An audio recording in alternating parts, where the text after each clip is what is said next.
പെരുമ്പാവൂരിൽ 5 വയസ്സുകാരെ പീഡിപ്പിച്ച ദൃശ്യങ്ങൾ മൊബൈൽ ഫോണിൽ പകർത്തിയ പിതൃസഹോദരൻ അറസ്റ്റിൽ. കഞ്ചാവ് കേസിൽ പിടികൂടിയ പ്രതിയുടെ മൊബൈൽ ഫോൺ പരിശോധിച്ചപ്പോഴാണ് ഞെട്ടിക്കുന്ന ദൃശ്യങ്ങൾ പോലീസ് കണ്ടെത്തിയത്.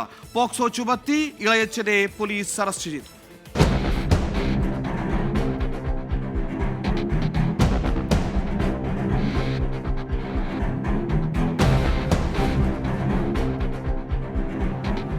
ഇന്നലെ വൈകിട്ടാണ് 120 ഗ്രാം കഞ്ചാവുമായി 31-കാരനായ യുവാവ് പെരുമ്പാവൂർ പോലീസിന്റെ പിടിയിലാകുന്നത്.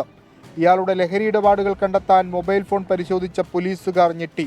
സ്വന്തം സഹോദരന്റെ 5 വയസ്സുള്ള പെൺകുട്ടിയെ പീഡിപ്പിക്കുന്ന ദൃശ്യങ്ങളാണ് പ്രതിയുടെ മൊബൈൽ ഫോണിൽ പോലീസുകാർ കണ്ടത്. കുട്ടിയെ പീഡനത്തിനിരയാക്കാൻ തുടങ്ങിയിട്ട് ഏറെ നാളായെന്ന് പ്രതി പോലീസിന് മൊഴി നൽകിയിട്ടുണ്ട്. വീട്ടിൽ ആരുമില്ലാത്ത സമയത്തെത്തിയാണ് ലൈംഗികാതിക്രമം നടത്തുന്നത്. വൈദ്യപരിശോധനയ്ക്ക് വിധേയമാക്കിയ പെൺകുട്ടിയുടെ മൊഴി രേഖപ്പെടുത്തി. NDPS ആക്ടിന് പുറമെ പ്രതിക്കെതിരെ പോക്സോ വകുപ്പ് കൂടി ചുമത്തിയിട്ടുണ്ട്. പെരുമ്പാവൂർ പോലീസിന്റെ കൃത്യമായ ഇടപെടലാണ് ചെറിയച്ഛൻ നടത്തിയ കൊടും ക്രൂരത പുറത്തു കൊണ്ടുവന്നത്. വിഷ്ണു സുരേഷ്, 24, കൊച്ചി.